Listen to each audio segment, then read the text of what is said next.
If you stay with people that don't love you, you are like in an airport waiting for a ship. You don't have to stay. If you want, you can go.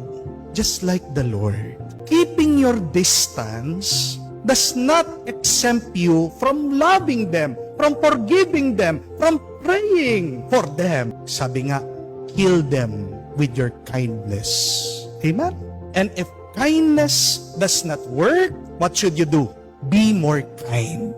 Do your best. And then, if your best is not enough, ask the Lord for His grace. Do your best once again, but put a limit on it. Amen? And the Lord understands. Because remember, there are other people who needs your goodness. When you move away from people who don't like you, it's not because you don't care. It is because they don't care about you. Amen? Why will you spend your life in misery if you have a choice to be with people who accept you? The choice is in our hands. Nasa iyo ang desisyon. Pero sana piliin mo agad dahil maiksi lang ang buhay. Amen?